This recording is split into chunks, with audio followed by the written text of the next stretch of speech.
புதிதாகும் என்கிற இந்த நிகழ்ச்சிக்கு வானத்துக்கும் பூமிக்கும் சொந்தக்காரராகிய ஆண்டவராகிய இயேசு கிறிஸ்துவின் நாமத்தில் வரவேற்றுக் கொள்ளுகிறோம். அதில் நாங்கள் மகிழ்ச்சி அடைகிறோம். கர்த்தர் நல்லவர், அவருடைய கிருபை உங்கள் மேல் என்றென்றும் இருப்பதாக. இன்றைய நாளிலே உங்களுக்காய் கர்த்தருடைய வேத வசனம் ஒன்றை நான் வாசித்து உங்களுக்காய் ஜெபிக்க விரும்புகிறேன். உபாகமம் 1 அதிகாரம் 31 வசனம். ஒரு மனிதன் தன் பிள்ளையை சுமந்து கொண்டு போவது போல நீங்கள் இவ்விடத்துக்கு வருகிற வரைக்கும் நடந்து வந்த வழிகள் எல்லாவற்றிலும் உங்கள் தேவனாகிய கர்த்தர் உங்களை சுமந்து கொண்டு வந்ததை கண்டீர்களே. ஆண்டவராகிய இயேசு கிறிஸ்து சுமந்து செல்லுகிற தேவன். நீங்க நடக்கும்போது உங்களோட கூட சேர்ந்து நடக்கிற தேவன். ஏனென்றால் அவர் உயிரோடு இருக்கிறார். நீங்கள் எப்படி இருக்கிறீர்களோ அதுக்கேற்றபடி தன்னை மாற்றிக்கொள்ளக்கூடிய ஒருவர்.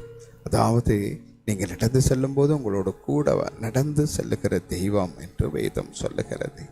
இயேசு கிறிஸ்து மரித்து 3ஆம் நாள் உயிரோடு எழுந்து அவருடைய சீடர்கள் நடந்து வழியிலே பேசிக்கொண்டு போன போது அவர்களோடு சேர்ந்து அவர் நடந்து போனார். அவர்கள் கதைக்கிறதை அவர் கேட்டு அவர்களுக்கு மாறுத்தரம் பதில் சொன்னார். மீண்டும் அவர்கள் சாப்பிடும்படி ஒரு இடத்துக்கு போன போது இயேசுவும் அவர்கள் மத்தியில் போயிருந்து சாப்பிடும்படி அவர்கள் அப்பத்தை எடுத்த போது அவர் ஸ்தோத்திரம் பண்ணி அதை ஆசீர்வதித்து கொடுத்தார். அவர்கள் அவரை பார்க்கும்போது அவர் மறைந்து விட்டார்.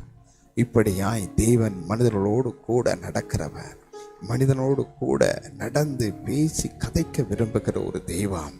எங்கேயாவது ஒரு தேவாலயத்துக்குள்ள மூடப்பட்ட கதவுகளுக்குள்ளே சிறை வைக்கப்பட்ட ஒரு தெய்வம் அல்ல இயேசு. இயேசு சிறை வைக்கப்பட்ட ஒரு கைதியை போல ஒரு தேவாலயத்தில் அடைத்து வைத்திருக்கிற இடத்துல இருக்கிறவர் அல்ல அவர். அவர் சர்வத்துக்கு மேலான தேவன்.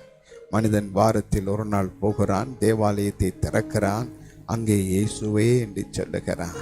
அங்கே இயேசு இல்லை. இயேசுவை பூட்டி வைத்து கதவை திறந்து விட மனிதன் யார்? சர்வ வல்லமுள்ள தேவன் அல்லவா அவர். இந்த சர்வ வல்லமுள்ள தேவனாகிய இயேசு கிறிஸ்துவை கவனித்து பாருங்கள். அவர் உங்களை சுமந்து செல்லுகிற தேவன் என்று வேதம் சொல்லுகிறது. ஒரு கழுகு தன் குஞ்சுகளை எப்படி சுமந்து காக்கிறது போல அவர் உங்களை சுமந்து செல்லுகிற தேவன் என்று வேதம் சொல்லுகிறது. ஒரு முறை ஒரு கதையை இப்படியாய் கேள்விப்பட்டேன், நீங்களும் அறிந்திருப்பீர்கள். அதனால் நான் உங்களுக்கு சொல்லுகிறேன். ஒரு மனிதன் இயேசு கிறிஸ்துவோடு அநேக நாட்கள் நடந்து சென்ற ஒரு மனிதனாய் இருந்தான். அவன் இயேசுவை குறிப்பிட்ட நேரத்திலே இயேசுவை சந்திக்கிற ஒரு மனிதனாய் இருந்தான். இயேசுவும் அந்த குறிப்பிட்ட அவனுடைய ஜெப நேரத்துக்கு வருவார். 2 பேரும் பேசி கதைத்து கொள்ளுவார்கள். சில நேரங்களிலே இயேசு அவனோடு கூட அவன் நடந்து போகும்போது அவனோடு கூட ஜெபம் முடிந்து நடந்து செல்லுகிற நேரத்திலே இயேசுவும் அவனோடு கூட நடந்து சொல்லுவார். இப்படியாய் பல முறை, பல நாட்கள், பல மாதங்கள் ஆகி அது பல வருஷங்களாயும் அந்த நட்பு தொடர்ந்தது. இயேசு உங்களை சிநேகிதன் என்று அழைக்கிற ஒரு நல்ல சிநேகிதனாய் இருக்கிற தேவன். அப்படியாய் இருவரும் பழகுவார்கள், நடந்து சொல்லுவார்கள். இயேசுவிடம் தன்னுடைய வாழ்க்கையில் இருக்கிற பிரச்சனைகளை அந்த மனிதன் சொல்லுவார். ஒரு நாள் இந்த மனிதனுக்கு வாழ்க்கையிலே கவலைகளும் துக்கங்களும் பிரச்சனைகளும் அதிகரித்து விட்டது. அப்பொழுது எங்கேயாவது இளைப்பாற வேணும் என்று அவன் நினைத்தான். அப்பொழுது அவனுக்கு ஒரு ஞாபகம் வந்தது. ஒரு ஆற்றோரம் இருக்கிறது. அந்த இடம் முழுவதும் சுத்தமான மணலாய் அந்த பகுதி காணப்பட்டது. அதில் நடப்பதற்கு நல்லா இருக்கும், அந்த இடத்துல இளைப்பாறவும் நல்லா இருக்கும் என்று சொல்லி அன்றைய நாளில் அவன் ஜெபம் பண்ணினான். இயேசு கிறிஸ்துவை காண முடியவில்லை அவனால். அவன் அந்த ஆற்றோரத்துக்கு போனான். அதில் இருந்த ஒரு கதிரையிலே அவன் இருந்தான்.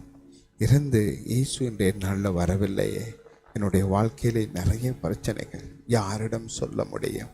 என் துக்கங்கள் மகா கொடியதாக இருக்கிறது. ஏன் நான் வாழ வேண்டும்? மரித்தால் நல்லமே என்று சொல்லுகிற அளவுக்கு அவனுடைய போராட்டங்கள் அதிகரித்து கொண்டே இருந்தது.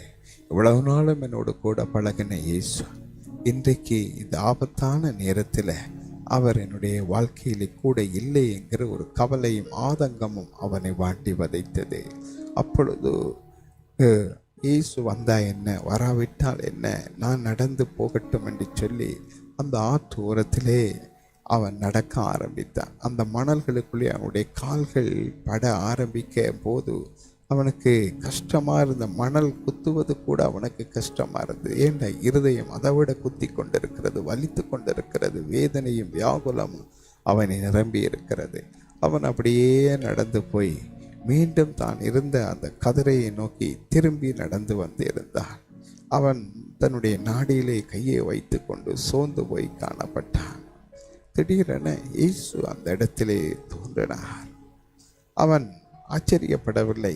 நான் இவ்வளவு கஷ்டமாக இருக்கிறேனே, இவ்வளவு நடக்கும்ன்ற இந்த வளமையாக என்னோட நடப்பதற்கு பல இடங்களில் வந்தவர் இன்றைக்கு இந்த இடத்துல வரவில்லையே என்று அவன் கவலைப்பட்டான்.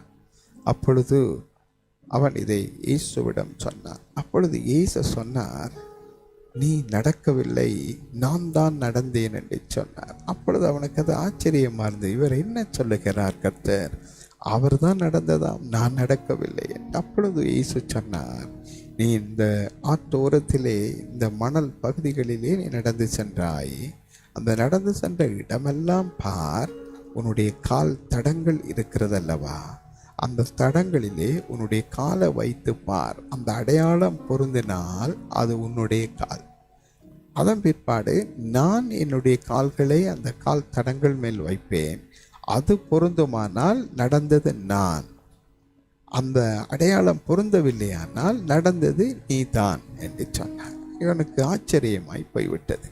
அப்பொழுது அவன் போய் தன் கால்களை வைத்து அந்த பாத சுவடுகள் மேலே வைத்து பார்த்தான். ஆனால் அந்த பாத சுவடுகளை வைக்கும்போது நடந்த கால்களும் இவனுடைய காலும் பொருந்தவில்லை. இவனுக்கு ஒரே ஆச்சரியமாய் போய்விட்டது. இயேசு வந்தார். இயேசு தன்னுடைய கால்களை அந்த பாத சுவடுகள் மேல் வைத்தார். அது 100% கரெக்டாக பொருந்திற்று. அப்பொழுது இயேசு சொன்னார், எனக்கு தெரியும் உன் வாழ்க்கையில் பிரச்சனைகள், போராட்டங்கள், துன்பங்கள், உன்னால் நடக்க முடியவில்லை, வாழ்க்கையிலே நடக்க முடியவில்லை. ஆகவே நீ நடக்க முடியாத இந்த நேரத்தில் நான் உன்னை சுமந்து கொண்டு நான் நடந்து போய் நடந்து வந்து உன்னை இந்த இடத்திலே இருத்தினே இந்த கதிரில் இருக்கும்படி என்று சொன்னார். அப்பொழுது அவன் ஆச்சரியப்பட்டு போனான். நம்மை சுமந்து காக்கிற தேவன், நம்மை சுமக்கிற தேவன். நீங்கள் அவரை சுமக்க முடியாது இயேசுவை, இயேசு உங்களை சுமக்கிற தெய்வம். அந்த சுமக்கிற தெய்வம் உங்களை சுமந்து செல்லுகிற தெய்வம். தெய்வத்தை மனிதன் சுமக்க முடியாது. தெய்வம் வானம் பூமியும் கொள்ள முடியாத தெய்வம், மிகப்பெரிய தேவன். அந்த தேவனை மனிதன் சுமப்பதானால் அந்த மனிதன் தானே தேவனை சுமந்து தேவனுக்கு ஆறுதல் படுத்துறவனாய் இருக்க முடியும். அப்படி அது இருக்காது. தேவன் உயிரோடு இருக்கிறார் இயேசு. அவர்தான் உங்களை சுமக்கிற சர்வ வல்லமுள்ள கர்த்தர். ஆகவே இயேசு அவனை சுமந்ததே அவனுக்கு ஆறுதலாக இருந்தது, சமாதானமாய் இருக்கிறது, ஆறுதலாய் பலனாய் ஜீவனாய் இருந்ததே. அதே போல பிரியமானவர்களே, உங்களோட வாழ்க்கையிலையா ஆறுதல் இல்லாத போது, நடக்க முடியாத போது, சுமக்க முடியாத போது, யாரும் இல்லை என்று சொல்லுகிற போது இயேசு உங்களோடு வந்து உங்களோடு கூட இருந்து உங்களை சுமந்து செல்லுவார். ஆனால் உங்களால் உணர முடியாமல் இருக்கும், பிற்பாடதை உணர்ந்து கொள்ளுவீங்க. அப்படியா உங்களோட வாழ்க்கை மாற இயேசு இன்றைய நாளில் சுமக்கும் தெய்வமாய் உங்களோட வாழ்க்கைக்குள்ள பிரவேசிக்க விரும்புகிறார். இந்த சுமந்து காக்கிற தெய்வமாகி இயேசுவை உங்களோட உள்ளத்திலே சொந்த தெய்வமாய் ஏற்றுக்கொள்ள நீங்கள் விரும்புவீர்களானால் இன்றைய நாள் அவரை ஏற்றுக்கொள்ளுங்க. ஒரு சந்தர்ப்பத்தை அவர் தருகிறார். வாழ்க்கையின் ஒவ்வொரு பகுதியிலையும் உங்களை சுமந்து சொல்லுகிற தெய்வம் அவர். நான் உங்களுக்கு ஜெபிக்க போகிறேன், என்னோட இணைந்து ஜெபியுங்கள். அன்புள்ள பிதாவே, உம்முடைய குமாரன் இயேசு கிறிஸ்துவின் வல்லமுள்ள நாமத்தில் ஜெபிக்கிறார். ஆண்டவரை சுமப்பார் இல்லாமல் தவித்து தங்கள் பாரங்களை சுமக்க முடியாமல் தத்தளித்து கொண்டிருக்கிற ஒவ்வொரு பிள்ளைகளுக்காய், குடும்பங்களுக்காய் ஜெபிக்கிறேன். இயேசுவே எனக்குள்ளே வாரும், என் பாவங்களை மன்னியும், இயேசுவே என்னை சுமந்து செல்லும் என்று கூப்பிடுகிற ஒவ்வொரு பிள்ளைகளுடைய இருதயங்களுக்குள்ளேயும் இயேசுவே நீங்கள் பிரவேசிங்க. சொந்த தெய்வமாய் அவருடைய பாவங்களை மன்னித்து உங்களுடைய இரத்தத்தினால கழுவி அவர்களுக்கு நித்திய ஜீவனை தாரும்.